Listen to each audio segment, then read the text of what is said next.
Muy buenas noches, muchas gracias por estar ahí, gracias por invitarnos, por llevarnos con ustedes.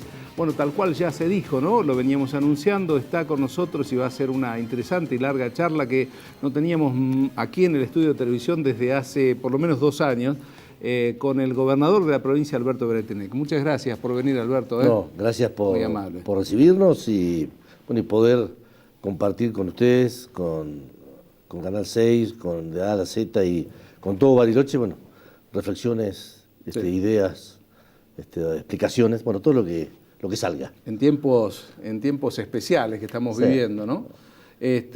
Otro día en la oficina, porque se bajó del avión, vino corriendo para acá. Sí. Este, Estuvimos en Buenos Aires hoy. Sí, ¿no? Fundamentalmente una reunión con todos los gobernadores, fueron 21 de 23 provincias, donde discutimos cómo reaccionar como provincias a esta postura de la provincia de Buenos Aires de judicializar y de exigir la modificación del Fondo Conurbano Bonaerense, ¿no? Que a todas las provincias nos significan millones y millones de pesos, lo cual afectaría gravemente a la provincia de Argentina. Entonces, un poco la idea era cómo podemos hacer para evitar esta postura de la provincia de Buenos Aires y solicitarle al gobierno nacional que arbitre los medios para que no salga de esta manera y que terminemos todos perjudicados. Así que fue 21 de 23 es interesante porque primero había salido como que usted se vinculaba con la Liga de Gobernadores Peronistas que se oponían a esto. No, estuvo el gobernador Morales, integrante de Cambiemos, gobernador Colombi también, y después luego participó el gobernador Cornejo de Mendoza, que llegó al final por el tema de los aviones de hoy, más los partidos provinciales, es decir, estuvieron prácticamente todos, ¿no? Porque no hay ninguna provincia que en este aspecto salga bien parada. Para el son 1.800 millones de pesos menos. ¿Por año? Por año. Para tener una idea, es todo el gasto salarial de un mes completo. Sí. Hablaba con el gobernador de La Pampa, me decía, para mí son 3 gastos salariales. Y para otros gobernadores también. Ni hablar si lo llevamos a vivienda, si lo llevamos a salud, si lo llevamos a seguridad, lo que sea. Pero este es un tema gravísimo, ¿no? Entonces la provincia de Buenos Aires quiere recuperar esto, presiona a la Suprema Corte de Justicia de la Nación, así que fue un tema importante hoy, por lo menos de realzar el federalismo, ¿no? Y de este vínculo nación-provincia, provincia-nación, que sea un vínculo profundo. Bueno, es interesante porque esto puede llevar a la discusión de una ley de coparticipación como desde hace tanto tiempo se desea de modificar, Sí. Aunque también el escenario nacional de altísimo déficit está marcando que el gobierno nacional no va a tener ganas de soltar ni un peso más tampoco. Estamos con un serio problema, porque las provincias, si bien nosotros como Río Negro este año hemos tenido los primeros 7 meses un leve superávit, dejamos de tener el déficit y de perder plata como los años anteriores, un déficit superávit, el Estado Nacional tiene prácticamente un déficit del 4,5-5% de todo lo que producimos.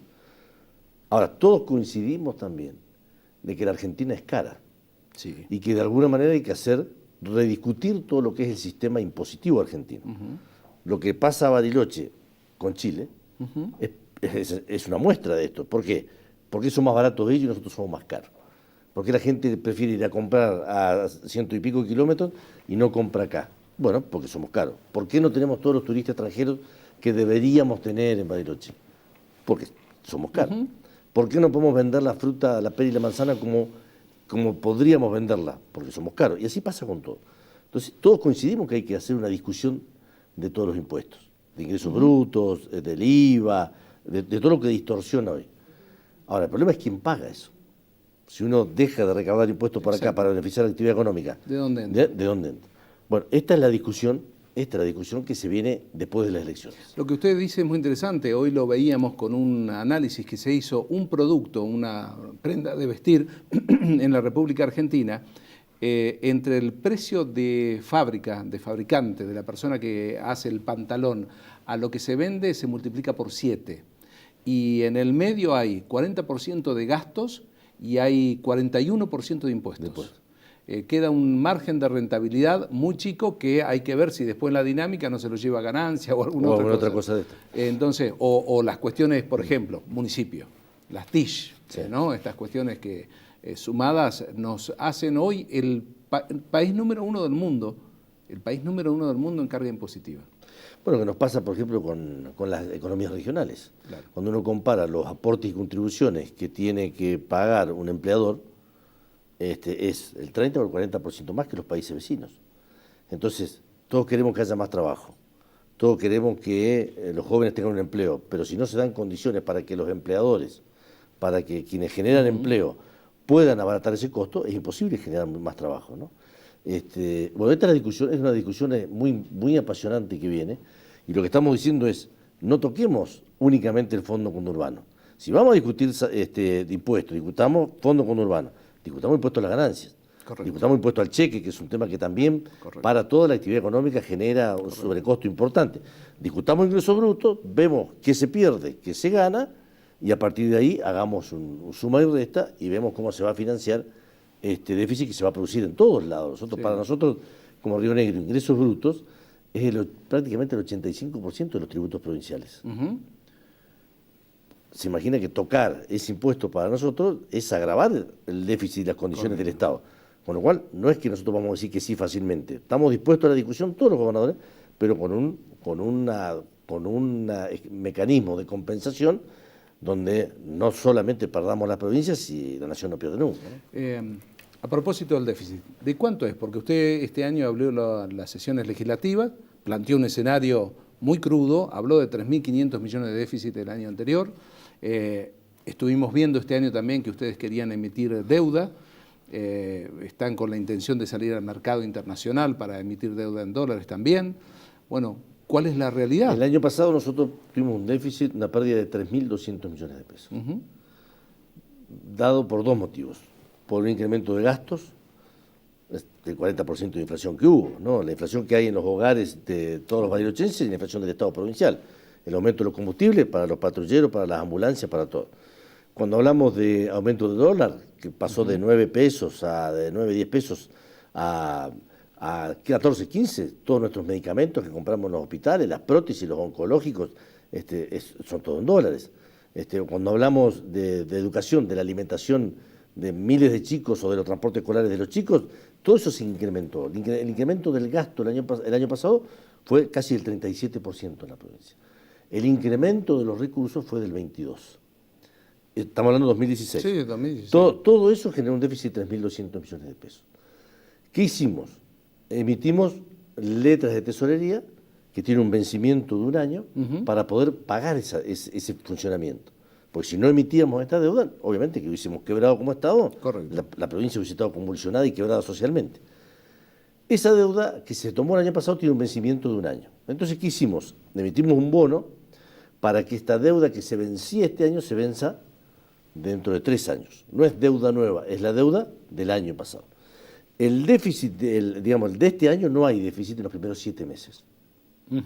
Ya cargando el aguinaldo, que es un número que impacta mucho en el superávit y déficit, hemos tenido un superávit de 32 millones de pesos. Bueno, no es poca cosa. Es medianamente importante, vamos a decir que es cero, pero sea, ya de flotar ya es importante. Hay que reconocer que tuvimos un incremento de recursos del 33% sí, y un incremento de gastos del 27%. Esos 6 puntos es lo que nos permite mejorar la situación del año pasado y flotar la de este año. Ahora, esto debería ser siempre así, ¿no? En todos lados. Siempre debería ser así. El problema es que estaba viendo una estadística que dice que en las provincias en los últimos 10 años la cantidad de empleados públicos en términos generales creció un 60% y el crecimiento vegetativo no ha estado ahí, ¿no? Sí, mire, nosotros desde que yo soy gobernador, sí, el incremento de trabajadores públicos son de 3.200 personas. ¿Eso qué implica en porcentuales? Y el porcentaje es menos del 10%. Porque hoy todos los poderes, todos, legislativos, judiciales, empresas, estamos hablando de 55.000. Y en este tiempo, que son 6 años y medio, ¿no? Sí, 5 o 6 años. 5 o 6 años.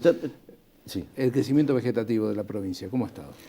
Porque el empleado público va en relación también a... Va en relación, sí, pero más que eso, lo que hay que ver es a dónde están destinados esos trabajadores. Fundamentalmente policías y educación.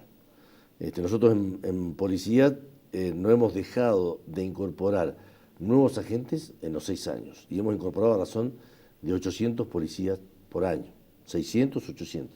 Si tomamos que se retiran, se jubilan policías alrededor de 400, 300 por año, estamos hablando de que hemos incorporado en forma permanente 500 efectivos por año. Y en los primeros 2 años de mi gestión es donde se incorporamos más los docentes, cuando hicimos la jornada extendida, la jornada completa y estas cosas. Después en el resto, el Ministerio de Salud está igual, hemos incorporado en las cárceles, el servicio penitenciario, cerca de 300 trabajadores para tener el servicio penitenciario que tenemos hoy, pero no se ha visto en otros lugares. Yo, en el caso de Río Negro, no creo que sea un problema de cantidad de trabajadores públicos, creo que es un problema de calidad del gasto, que es otra cosa. Nosotros, Correcto. por ejemplo, hoy estamos pagando de horas extras y de guardias en todos los hospitales públicos de la provincia 88 millones de pesos por mes. Si uno lo lleva al año son 950, casi 1.000 millones de pesos por año. Por año. De horas extras y de guardias. ¿Qué es lo que hicimos a principio de año? Dijimos, bueno, vamos a ver, ¿cuáles son las horas extras necesarias e imprescindibles y cuáles no? O sea, porque si la hora extra forma parte del sueldo, no estamos de acuerdo. O sea, a mí me gusta, está bien que la gente gane todo Si lo es que pueda. servicio de salud, que siempre hay déficit, porque siempre hay déficit Sí. en el servicio de salud, en una ciudad como la nuestra, si juntamos todo lo que es la prestación de servicio de Siempre salud falta. privado y público, siempre falta. Bueno, ahí estaría bien. Es una inversión, es un gasto, es un servicio, pero si no, Pero hay mucho para corregir. Entonces digo, ¿dónde notaron ustedes la distorsión? en las horas extras, Sí, pero ¿en qué áreas? en las guardias, no, sobre todo en mucamos, en enfermería, en la parte administrativa inclusive, en los agentes sanitarios. Yo no quiero decir, para mí no hay mucha gente que no las cumpla. Lo que digo es, no son horas que necesaria y por emergencia había que hacer. Entonces son horas que son prescindibles. Este es un punto. Y el otro tema es el ausentismo docente. Esta semana pusimos en marcha el 0800, el comunicarnos. Que ha sido bastante discutido. Bastante discutido, pero ¿qué es lo que buscamos? Es no perseguir al docente que falta, es eficientizar cómo se cubre la vacante del docente. ¿Se entiende? Es decir, Sí, el docente puede seguir faltando, avisará por teléfono y nosotros vamos a respetar la ley paritaria de los 5 o 6 tipos de licencias que tiene el docente. Lo que queremos ver es cómo se cubre. Porque nosotros tenemos estimado unos 35 millones de pesos por mes que se pagan de suplencias docentes en todo el sistema. 35 por mes. millones por mes. Entonces, si 35 por mes y 88... son 120 millones de pesos.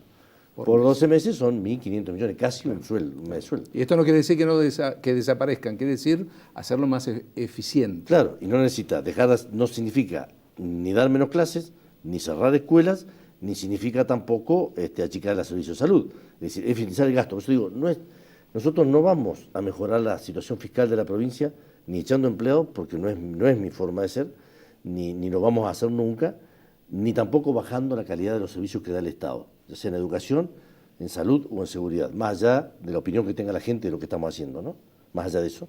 Pero sí tenemos la obligación de discutir en cómo se gasta el dinero. Claro. ¿Cómo se gasta? Y esto es lo que vamos a tener en el transcurso de este año y en el transcurso del próximo año. ¿Se reabren las paritarias de acuerdo a los parámetros de inflación a nivel nacional o no? Mire, no creo fundamentalmente porque nosotros hemos dado un aumento salarial para este año del 23,5% en todos los escalafones. Y no hay ninguna consultoría o el INDEC o el índice de Congreso que esté previendo una inflación de más del 22% en el año, ¿no? Y los años anteriores, todos los incrementos que ha dado el Estado han estado por arriba de la inflación. Después que no alcance es otra. Yo siempre discuto esto, ¿no? Una cosa es que el dinero que paga el Estado al trabajador le alcance para las cosas que tiene que hacer, que eso obviamente cada familia es un mundo distinto, y otra cosa es cuál es la actitud del Estado. Yo como gobierno siempre negocié paritarias salariales por arriba de la inflación, en todos mis años. Por eso que el salario docente, que era el 4º peor salario del país, hoy es el 4º mejor, si no, no hubiese sido posible. Correcto. O al igual que los policías, que eran de los peores pagos del país y hoy están entre los 8 o 9 mejores. O las guardias médicas, es decir, uno decía hace 5 años, 6 años atrás, perdíamos todos los médicos porque la guardia médica que se pagaba en una clínica privada era 5 veces más que los que se pagaban en una guardia pública. Hoy no es así. De hecho, hay ciudades, Viedma, parte de Chipoleti, lo digo, y otros lugares donde los únicos servicios de emergencia, de guardias, de pediatría y otras cosas son los hospitales públicos porque la medicina privada no lo tiene. Es decir, todo ese dinero es lo que se ve hoy en el gasto salarial. Ahora, si hemos levantado el incremento del trabajador, lo que nos tienen que permitir también y tienen que acompañar a organizaciones gremiales es que tenemos que ver cómo estamos gastando. Porque si nosotros mejoramos la calidad del gasto y eso que cómo estamos gastando, lo gastamos mejor, es más dinero que queda para todo. Bajo este concepto estuvo la crisis de Lipros, de tratar de achicar cuanto más posible los presupuestos y los vínculos que tienen con los colegios médicos y las clínicas. No, la crisis de Lipros tuvo, yo tengo que reconocer nuestra parte como gobierno, que motivo del pago de los aguinaldos, el aporte que el Estado, porque digamos, el financiamiento de Lipros, ¿qué es? El aporte de los trabajadores públicos, el aporte patronal y el subsidio que pone el Estado. Es decir, con el aporte de los trabajadores públicos no se financia todo el gasto de Lipros. Con el aporte del Estado se complementa esto y lo que falta lo pone el Estado como subsidio. Cerca de 90 millones de pesos por año. Prácticamente un mes que ponemos.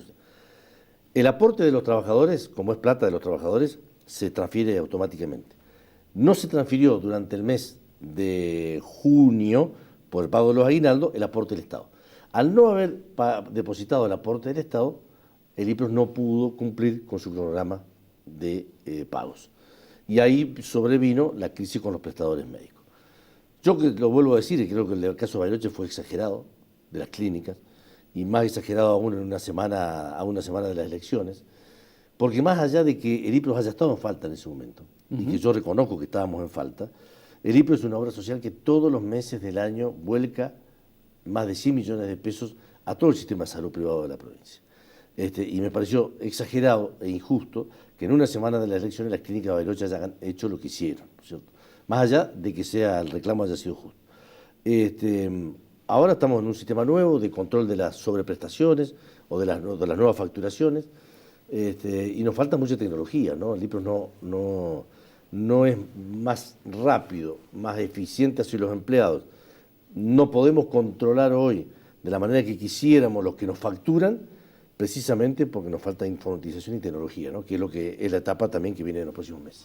Bien, por ahora seguramente volveremos sobre los números porque hoy es determinante en la realidad argentina, pero por ahora lo vamos a dejar acá porque hay otros casos.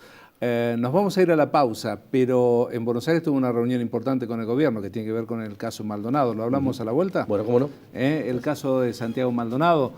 Vamos a estar conversando a ver qué es lo que se pretende también desde el gobierno nacional con respecto a la intervención de la provincia de Río Negro y otras. Ya volvemos.